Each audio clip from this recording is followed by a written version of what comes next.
இன்றைக்கி Sunday morning ரொம்ப ஏர்லியாக எழுந்திரிச்சிட்டோம். யூஸ்வலாக வந்து பார்த்திங்கன்னா சண்டே லேட்டாக தான் எழுந்திரிப்போமே. கோயிலுக்கு போகலாம் அப்படின்னு சொல்லி டிசைட் பண்ணனால கொஞ்சம் சீக்கிரமே ஒரு 6 o'clock அப்படிலாம் எழுந்திரிச்சிட்டோம். எழுந்திரிச்சு கிளம்பிட்டு வண்டியில் தான் நாங்கள் கிளம்பி போனோம். போயிட்டு மார்னிங்கே வந்து அதெல்லாம் பார்க்கும்போது ரொம்ப ஜில்லுன்னு இருந்துச்சு. அதுவும் இந்த மந்த் சொல்லவே வேண்டாம், ரொம்ப ஜில்லுன்னு இருந்துச்சு. ஃபஸ்ட்டு வந்து சிவன் கோயிலுக்கு போனோம். போயிட்டு அங்கே ஒரே பெல்ஸு சவுண்டு நல்லா சூப்பராக ஃபீல் ஆச்சு. காலையிலே பக்தி மூடில் இருந்தோம். அப்புறம் சாமியெல்லாம் பார்த்து சாமி கும்பிட்டுட்டு சாமியில் தரிசனம்லாம் பண்ணிவிட்டு அங்கேயே கொஞ்சம் நேரம் அமைதியாக உட்காந்துட்டு சாமியெல்லாம் கும்பிட்டுட்டு வந்தோம். கொஞ்சம் இன்றைக்கி விசேஷமாக இருந்துச்சு. ஏன்னா ஐயப்பனோட இது அப்படிங்கிறதுனால கொஞ்சம் விசேஷமாக இருந்துச்சு. கொஞ்சம் கூட்டமும் ரொம்ப அதிகமாகவே இருந்துச்சு. ஸோ மார்னிங்கே போயிட்டனால சாமியெல்லாம் கும்பிட்டு முடிச்சுட்டு அந்த இதெல்லாம் பார்த்து முடிச்சுட்டு வந்துட்டோம். அப்புறம் வந்து பார்த்திங்கன்னா பயங்கரமாக பசிக்க ஆரம்பிச்சிருச்சு காலையில். சரி வெஜ் ஹோட்டல் நெக்ஸ்ட் இன்னொரு கோயிலுக்கு போகலான்னு பிளான் பண்ணனால வெஜ் ஹோட்டலுக்கு தான் ஃபஸ்ட்டு போனோம். வெஜ் ஹோட்டலுக்கு போய்ட்டு தோசை, பொங்கல், இட்லி, வடை எல்லாமே சாப்பிட்டுட்டு மார்னிங்கே நல்லா ஹாட்டாக சாப்பிட்டு முடிச்சுட்டு அங்கேருந்து கிளம்புனோம். எங்கன்னா சோட்டானிக்கர் அம்மன் கோயிலுக்கு வந்து கிளம்புனோம். அங்கே போகும்போது பார்த்திங்கன்னா ஃபுல்லாக க்ரீனாக இருந்துச்சு. மார்னிங்கில் வந்து ட்ராவல் பண்ணுறதே ஒரு தனி ஃபீல் இல்லையா? ஸோ நல்லா இருந்துச்சு. ஐயப்பன் சீசன் அப்படின்றனால வந்து ஒரே டிராஃபிக்கு, பயங்கர டிராஃபிக்கு. எங்களால் போகவே முடியல. அது மாதிரி ரொம்ப டிராஃபிக்காக இருந்துச்சு. மார்னிங் கூலிங்லேயே போனனால வந்து வெயில் எங்களுக்கு அவ்வளோவா தெரியல. ஸோ வண்டியில் போகும்போது நல்லா இருந்துச்சு. அதுக்கப்புறம் அங்கே போயிட்டோம். அங்கே போயிட்டு சாமியெல்லாம் கும்பிட்டுட்டு அப்புறம் வர வழியில் பார்த்திங்கன்னா அந்த சோட்டானிக்கர அம்மன் என்ட்ரி ஆகும்போது வந்து பார்த்திங்கன்னா யானை வந்து சிலை வச்சுட்டு ஐ லவ் சோட்டானிக்கரன்னு சொல்லி எழுதியிருந்தாங்க. அதை பார்த்தோன்னே அச்சப்பா வந்து உண்மையான யானை அப்படின்னு நினச்சிட்டான். சரி அந்த எக்ஸைட்மெண்ட்டோடய கோயிலுக்குள்ளே என்ட்ரி ஆனோம். என்ட்ரி ஆனதுக்கப்புறம் வந்து பார்த்திங்கன்னா செம்ம கூட்டம். ஐயப்ப சீசன்றதுனால சரியான கூட்டம். மார்னிங்கே இவ்வளோ கூட்டம் இருக்கும் அப்படின்னு நாங்கள் நினச்சி பார்க்கவே பயங்கரமாக கூட்டமாக இருந்துச்சு. சாமி வந்து வெளியே நின்று தான் பார்க்குற மாதிரி இருந்துச்சு. உள்ளே வந்து போக முடியல. அது மாதிரி இங்கே வந்து வீடியோவும் எடுக்கக்கூடாது சொல்லிட்டாங்க. சாமிலாம் வந்து ஃபோட்டோ வீடியோஸ்லாம் எடுக்கக்கூடாது, நீங்கள் வந்து அப்படியே போனோம். ரொம்ப கூட்டம் இருந்தனால சரி குழந்தைங்கள வச்சுட்டு நம்மளால் நின்று உள்ளே போய் சாமி பார்க்க முடியாது அப்படிங்கிறனால நாங்கள் வெளியவே சாமி கும்பிட்டுட்டோம். சாமி கும்பிட்டுட்டு அதுக்கப்புறம் வந்து இந்த கோயிலில் வந்து பார்த்திங்கன்னா இந்த வெடி வெடித்து நம்மளோட கஷ்டங்கள்லாம் போயிடும். இந்த வெடி மாதிரி டக்குன்னு வெடித்து முடிஞ்சிடும் அப்படிங்கிறனால அந்த மாதிரி ஒரு வழிபாடு ஒன்று வச்சுருப்பாங்க. வெடி வெடிக்கிற மாதிரி ஒரு வழிபாடு ஒன்று வச்சுருப்பாங்க. ஸோ அதுவுமே நல்லா இருந்துச்சு. அதெல்லாம் பார்த்துட்டு அப்புறம் என்ன பண்ணோன்னா கேரளாக்குள்ளே வந்து பார்த்திங்கன்னா கோயிலுக்குள்ளே போகும்போது வந்து ஷர்ட் போடக்கூடாது பாய்ஸ்லாம். ஸோ அதனால் வந்து அவர் ஷர்ட்லாம் ரிமூவ் பண்ணிட்டார். அஸ்வந்த் கிட்ட சொன்ன இந்த மாதிரி ஷர்ட்டை கழட்டடா அப்படின்னா அவன் இல்லை நான் கழட்ட மாட்டேன் அப்படின்னா. அப்புறம் பாப்பா வந்து குளத்துக்கிட்ட போயிட்டு அதெல்லாம் எட்டி பார்த்துட்டு இருந்தா. சேஃபாக தான் ஃபுல்லாகவே வச்சுருந்தாங்க. அப்புறம் என்னால் முடிஞ்ச அளவுக்கு கொஞ்சம் வீடியோஸ் எடுத்தேன். கொஞ்சம் ஷேக் பண்ணுற மாதிரி யாருக்கும் தெரியாத மாதிரி தான் வந்து வீடியோஸ் எடுத்தனால கொஞ்சம் ஷேக்கிங்காக இருக்கும். ஸோ வீடியோஸ்லாம் எடுத்துகிட்டு கொஞ்சம் நேரம் வந்து உட்காந்துட்ருந்தோம். சாமி பார்த்துட்டு எல்லாம் சாமி கும்பிட்டுட்டு உட்காருவாங்க இல்லையா? ஸோ கொஞ்ச நேரம் உட்காந்தோம். அப்புறம் கோயிலுக்கு போயிட்டு இந்த கயிறுலாம் கட்டுவாங்க.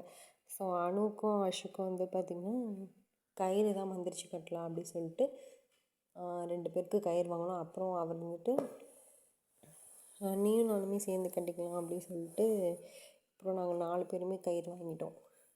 நானும் ஒரு எல்லோ கலர் கயிறு வாங்கினோம். அப்புறம் பசங்க 2 பேருக்கு வந்து ரெட் கலர் வாங்கினோம். அப்புறம் கயிறு வந்து நான் அவரை கட்டி விட்டு அவர் என்னை கட்டி விட்டுட்டார். கயிறுலாம் வாங்கி கட்டி முடிச்சுட்டு அதுக்கப்புறம் வந்து சந்தனம் இதெல்லாம் எல்லாமே வச்சுட்டு அஸ்வந்த் நாங்கள் உட்காந்துட்டு இருக்கும்போது கொஞ்ச நேரம் அங்கிட்டு இங்கிட்டு விளையாடிட்டு இருந்தான். கயிறுலாம் கட்டி முடிச்சிட்டதுக்கப்புறம் அங்கிட்டு இங்கிட்டு உட்காந்து விளையாடிட்டு இருந்தான். அப்புறம் நல்லா விளையாடலாம் முடிச்சுட்டு கயிறுலாம் கட்டி முடிச்சுட்டு கொஞ்சம் நேரம் அங்கே உட்காந்தோம். அப்புறம் வந்து ஒரு பாட்டி வந்து உட்காந்துருந்தாங்க. அவங்களுக்கு காசு கொடுத்துட்டு இதான் கொடுத்து முடிச்சுட்டு எலிஃபண்ட் வந்து பார்க்கலான்னு போனோம். அதுக்கப்புறம் எலிஃபண்ட் போய் பார்த்தோன்னே 2 பேருக்குமே ஒரே எக்ஸைட்மெண்ட். இந்த எலிஃபண்ட் வந்து பக்கத்தில் வந்து போய் பார்க்க வேணாம் அப்படி சொல்லிட்டாங்க. ஏன்னு தெரியல. அங்கே இருக்கவங்க வந்து சொன்னாங்க, எப்போவுமே நாங்கள் வந்து கொஞ்சம் பக்கத்தில் தான் போய் பார்ப்போம், ஆனால் அவங்க வந்து இந்த டைம் பக்கத்தில் வந்து பார்க்க வேணாம், தூரமாக நின்று பாருங்கன்னு சொல்லிட்டாங்க. ஸோ அதனால் தூரமாக நின்று குழந்தைங்களுக்கு வந்து எலிஃபெண்ட்டில் காமிச்சிட்டு, நான் மட்டும் கொஞ்சம் பக்கத்தில் போய்ட்டு எலிஃபெண்ட்டோட ஃபேஸ் தெரியணும் இல்லையா, அதனால சொல்லிட்டு கொஞ்சம் பக்கத்தில் போய்ட்டு எலிஃபெண்ட்டை போய் பார்த்துட்டு ஒரு வீடியோ எடுத்தேன். அஸ்வந்த் வந்து எலிஃபெண்ட் இங்கே வா இங்கே வா வா அப்படி சொல்லி கூப்பிட்டுட்டு இருந்தான். அனாமிகாவும் அதை பார்த்துட்டு இங்கே வா வான்னு அது எப்படி வரும் அப்படின்னு சொல்லிட்டு அது ஒரே ஃபன் பண்ணிகிட்டே இருந்தோம். அப்புறம் நான் கொஞ்சம் கிட்ட போய் எலிஃபெண்ட் எடுத்துகிட்டு ஆனால் போகிறதுக்கே பயமாக தான் இருந்துச்சு. எடுத்துடணும் அப்படின்னு சொல்லிட்டு எடுத்து முடிச்சுட்டு வெளியே கொஞ்ச நேரம் வந்து உட்காந்துட்டு இருந்தோம். ஒரு ஸ்நாக்ஸ் எதாவது சாப்பிட்லாம் அப்படின்னு சொல்லிட்டு வெளியே வந்து உட்காந்துட்டு அப்புறம் கொஞ்ச நேரத்தில் அங்கேருந்து நாங்கள் கிளம்பிட்டோம். நெக்ஸ்ட்டு வந்து நாங்கள் எங்கே போனோம் அப்படின்னு பார்த்திங்கன்னா ஹில் பேலஸ். நெக்ஸ்ட்டு ஸ்பாட் வந்து பார்த்திங்கன்னா ஹில் பேலஸ் போகலாம் அப்படின்னு சொன்னோம். உள்ளே போன உடனே பார்த்திங்கன்னா அந்த க்ரீனாக நல்லா பார்க்கறதுக்கு நல்ல சூப்பராக இருந்துச்சு. நான் பார்த்துட்டு அந்த புல்லெல்லாம் கொஞ்ச நேரம் உட்காந்துட்டு மேலே வந்து பேலஸ். ஸோ பேலஸ் வந்து நாங்கள் நிறைய டைம் பார்த்துட்டோம். அது வந்து கிட்ஸுக்கு கொஞ்சம் ஹாப்பியாக இருக்காது. அதனால் எங்கள் பேலஸ்னால் ஒரு வீடு மாதிரி, அதனால் அவங்களுக்கு எதுவும் தெரியாதுங்கிறனால நாங்கள் வந்து கீழ் வழியாக போனோம். எங்கே போனோன்னா மான் பார்க்குறதுக்காக போயிருந்தோம். மான் பார்க்குறதுக்கு போய்ட்டு வந்தோம். அப்போ 2 பேரும் வந்து தூக்குனாங்க. அப்புறம் நான் சொன்னேன், தூக்குறது இருந்தால் உங்களை நான் வெளியே கூட்டு வர மாட்டேன், நடந்து வரது இருந்தால் வாங்க அப்படின்னா எங்களுக்குமே டயர்டாயிடுச்சு. அப்புறம் போய் உள்ளே போனோடனே ஒரு டைனோசர் வச்சுருந்தாங்க, பொம்மை மாதிரி டைனோசர்லாம் வச்சுருந்தாங்க. அதை பார்த்தோன்னே அஸ்வந்த் வந்து ஃபஸ்ட்டு பயந்துட்டான். ஏன்னா அவன் நிறையா வந்து டைனோசர் வீடியோஸ்லாம் பார்ப்பான், அதெல்லாம் வந்து கடிக்கும், அதெல்லாம் வந்து பண்ணுமா. ஸோ அதெல்லாம் பார்த்தோன்னே அவனுக்கு ரொம்ப பயம் இருந்துச்சு. இது ஒரிஜினலோ நம்மளை கடிச்சிடுமோ அப்படின்னு ஒரு பயம். அப்புறம் வந்து பொம்மை தான் ஆச்சு, நீ போய் விளையாடு அப்படின்னோடனே போய் தைரியமாக போய் தொட்டான். அதுக்கப்புறம் போக மாட்டேன்னு சொல்லிட்டான். அப்புறம் பாப்பா அங்கே நிற்கணும்னு சொன்னால் அவங்க டேடி வந்து அது மேலே ஏறி நிற்க வச்சாங்க. பட் ஆனால் நிற்க முடியல, ஒரு மாதிரி வலிக்கிட்டே இருந்துச்சு. அஸ்வந்து டைனோசர்லாம் பார்த்துட்டு அவனுக்கு ரொம்ப பிடிக்கும் டைனோசர். ஸோ அதெல்லாம் பார்த்து முடிச்சுட்டு நெக்ஸ்ட்டு வந்து மான் பக்கத்துக்கு போனோம்.